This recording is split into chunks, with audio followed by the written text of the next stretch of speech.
कमरे में गुप्त सन्नाटा था, पर उस सन्नाटे से कहीं ज़्यादा शोर मेरे अंदर चल रहा था। मेरी सांसें तेज़ थी, हाथ काँप रहे थे और दिल जैसे सीने से बाहर निकल जाना चाहता था। मैं दरवाजे के बिल्कुल पास खड़ी थी, लेकिन पैर जैसे ज़मीन से चिपक गए थे। पीछे मुड़कर देखने की हिम्मत ही नहीं हो रही थी, क्योंकि अगर मैंने एक बार उसे देख लिया, तो शायद मैं खुद को कभी माफ़ नहीं कर पाऊंगी। तुम्हें जाना चाहिए। उसकी आवाज़ आई, धीमी, ठंडी और अजीब तरह से टूटी हुई। मैंने आंखें बंद कर ली, क्योंकि वही आवाज़ जो कभी मुझे सुकून देती थी, आज मेरे अंदर अपराध का जहर घोल रही थी। क्योंकि वो कोई अजनबी नहीं था, वो आरव था, मेरी सबसे करीबी दोस्त रिया का पति। और मैं वो लड़की थी जिसने अपनी ही दोस्त के भरोसे को अपने ही हाथों से तोड़ दिया था। लेकिन ये कहानी उस एक पल की नहीं थी, ये कहानी उन अनगिनत लम्हों की थी जो धीरे धीरे मुझे उस खाई के किनारे तक ले आए जहाँ से गिरना तय था और बचना लगभग नामुमकिन। रिया मेरी ज़िंदगी का सबसे सच्चा हिस्सा थी। वो सिर्फ दोस्त नहीं थी, वो मेरा घर थी, मेरा सुकून थी, मेरे हर दर्द की गवाह थी। हमने साथ में इतने साल बिताए थे कि एक दूसरे के बिना ज़िंदगी की कल्पना भी अधूरी लगती थी। जब उसकी शादी आरव से हुई थी, तो मैं सबसे ज़्यादा खुश थी। मैंने खुद अपने हाथों से उनकी विदाई में दुपट्टा संभाला था और मन ही मन भगवान से यही दुआ की थी कि उसे दुनिया की सारी खुशियाँ मिलें। आरव पहली बार जब मिला था, तो बस एक साधारण सा अच्छा इंसान लगा था, शांत, समझदार और जिम्मेदार। उसकी बातों में ठहराव था और आंखों में एक अजीब सी गहराई, जो उस वक्त तो बस एक सामान्य बात लगी थी, लेकिन शायद वहीं से कुछ शुरू हो गया था, जिसका एहसास मुझे बहुत बाद में हुआ। शादी के बाद मैं अक्सर उनके घर जाती थी। हम तीनों साथ बैठकर हंसते, बातें करते, चाय पीते और सब कुछ एकदम सामान्य लगता था।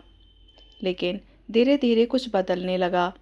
मुझे हल्का, बहुत शुष्क, इतना कि पहले तो मैंने खुद भी उसे नज़रअंदाज कर दिया। जब रिया किचन में होती, तो मेरी नज़र और आरव की बातें लंबी होने लगी। वो छोटी छोटी बातों पर मुझे ध्यान से सुनता, जैसे मेरी हर बात उसके लिए मायने रखती हो। कई बार ऐसा होता कि मैं कुछ कहने से पहले ही वो समझ जाता कि मैं क्या महसूस कर रही हूँ। और यही वो चीज़ थी जिसने मुझे सबसे ज़्यादा डराया, क्योंकि समझे जाना सबसे खतरनाक एहसास होता है। वो आपको अंदर तक खोल देता है और आप बिना चाहे भी उस इंसान के करीब आने लगते हो। मैंने खुद को बार बार रोका, खुद को समझाया कि ये सिर्फ एक वहम है, एक झूठा एहसास है जिसे मुझे यही ख़त्म कर देना चाहिए। लेकिन दिल तर्क नहीं मानता, वो सिर्फ महसूस करता है और मैं महसूस करने लगी थी। हर मुलाकात के साथ, हर नज़र के साथ, हर अधूरी बात के साथ। फिर एक दिन रिया अपने मायके चली गई, कुछ दिनों के लिए, और जाते जाते उसने हंसते हुए कहा था कि मैं बीच बीच में घर आकर देख लूं, ताकि आरव अकेला महसूस ना करे। उस वक्त वो बस एक सामान्य बात थी, लेकिन वही बात आगे चलकर मेरी ज़िंदगी की सबसे बड़ी गलती बन गई। उस दिन मैं बस कुछ देर के लिए गई थी, खुद को ये कहकर कि ये आखिरी बार है, इसके बाद मैं दूरी बना लूँगी। घर में सन्नाटा था, दरवाज़ा खुला और अंदर जाते ही मुझे उसकी मौजूदगी का एहसास हो गया। वो बालकनी में खड़ा था, बारिश शुरू हो चुकी थी और उसके हाथ में कॉफ़ी का कप था। उसने मुझे देखा और हल्की सी मुस्कान दी। तुम आ गई, उसने कहा, जैसे उसे पहले से पता था कि मैं आऊँगी। मैं उसके पास जाकर खड़ी हो गई। कुछ देर तक हम दोनों चुप रहे, लेकिन वो चुप्पी अजीब नहीं थी, वो सुकून देने वाली थी, जैसे दो लोग बिना कुछ कहे सब कुछ कह रहे हों। फिर उसने अचानक पूछा, तुम कभी थकती नहीं हो? मैंने उसकी तरफ देखा, समझ नहीं पाई कि वो क्या कहना चाहता है। उसने फिर कहा, हर किसी के लिए मजबूत बने रहना, हर बार खुद को पीछे रखना, कभी थकान नहीं होती। उसके सवाल ने जैसे मेरे अंदर की सारी परतें खोल दी। मैंने हंसकर बात टालने की कोशिश की, लेकिन वो समझ गया।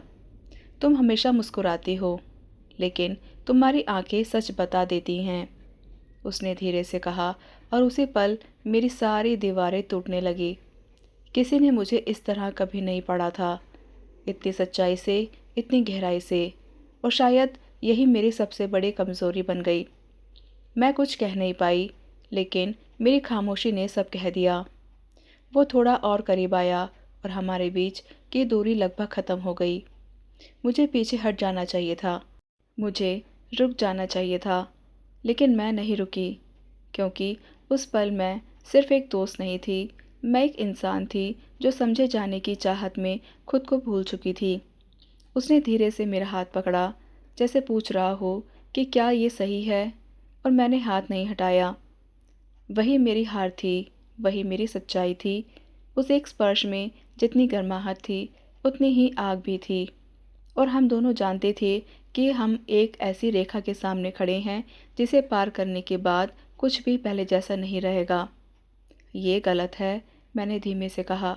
मुझे पता है, उसने जवाब दिया, लेकिन उसके हाथ की पकड़ ढीली नहीं हुई। तो फिर क्यों? मेरी आवाज़ काँप रही थी। उसने मेरी आंखों में देखा और बहुत देर तक कुछ नहीं कहा। फिर धीरे से बोला, कभी कभी दिल सही और गलत के बीच फ़र्क करना भूल जाता है। और बस वही पल था जहाँ मैंने खुद को खो दिया। उस एक लम्हे में मैंने अपनी दोस्ती, अपना भरोसा, अपनी पहचान सब कुछ दांव पर लगा दिया। उसके बाद सब कुछ बदल गया। कमरे में वही सन्नाटा लौट आया, लेकिन अब वो सुकून वाला नहीं था, वो भारी था, शर्म से भरा हुआ। मैं तुरंत पीछे हट गई। ये नहीं होना चाहिए था, मैंने कहा, और मेरी आवाज़ टूट गई। मुझे जाना होगा। मैं दरवाजे की तरफ बढ़ी। तुम्हें जाना चाहिए, उसने भी कहा, और इस बार उसकी आवाज़ में कोई गर्माहट नहीं थी, सिर्फ सच्चाई थी। मैं बाहर निकल आई। बारिश तेज हो चुकी थी और हर बूंद जैसे मेरे किए की गवाह दे रही थी। मैं खुद से भागना चाहती थी, लेकिन खुद से भागना सबसे मुश्किल होता है। अगले कुछ दिन मैंने खुद को दुनिया से अलग कर दिया। रिया के कॉल्स आते रहे, मैसेज आते रहे। उसका हर सवाल मेरे दिल पर चोट करता रहा, क्योंकि वो मुझ पर भरोसा कर रही थी और मैं उसी भरोसे को तोड़ चुकी थी। फिर एक दिन मैं उससे मिली। उसने मुझे वैसे ही गले लगाया जैसे हमेशा लगाती थी। उसकी मासूमियत ने मुझे अंदर से तोड़ दिया। मैं चाहती थी कि मैं उसी वक्त सब कुछ सच बता दूं, लेकिन मैं डर गई। मैंने झूठ बोल दिया, और वही झूठ धीरे धीरे मेरे अंदर जहर बनता गया। कुछ हफ्तों बाद जब सच सामने आया, तो वो पल मेरी ज़िंदगी का सबसे भारी पल था। रिया ने कुछ नहीं कहा, उसने सिर्फ मेरी तरफ देखा, और उसकी आंखों में जो दर्द था वो किसी भी सज़ा से बड़ा था। क्यों? उसने बस इतना पूछा, और मेरे पास कोई जवाब नहीं था, क्योंकि सच में मेरे पास कोई जवाब नहीं था। उसने ना चिल्लाया, ना रोई, बस हल्की सी मुस्कान दी जो पूरी तरह टूट चुकी थी, और कहा, मैंने तुझ पर सबसे ज़्यादा भरोसा किया था। और उस दिन मैंने समझा कि सबसे बड़ा नुकसान धोखे का नहीं होता, सबसे बड़ा नुकसान भरोसे के टूटने पर होता है।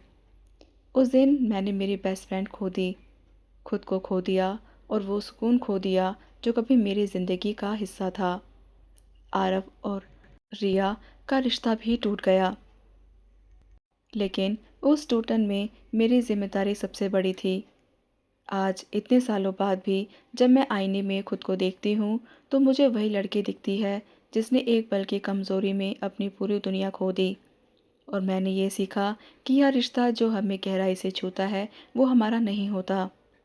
कुछ रिश्ते सिर्फ हमें सिखाने आते हैं कि खुद को खोकर कभी भी प्यार पाने लायक नहीं होता। और शायद यही इस कहानी का सबसे कड़वा लेकिन सच्चा अंत है, कि उस एक पल में मुझे जो मिला वो कभी मेरा था ही नहीं, और जो मेरा था वो हमेशा के लिए मुझसे छिन गया। दोस्तों, कहानी पसंद आई हो तो नेहा की कहानियाँ चैनल को अभी सब्सक्राइब ज़रूर करें।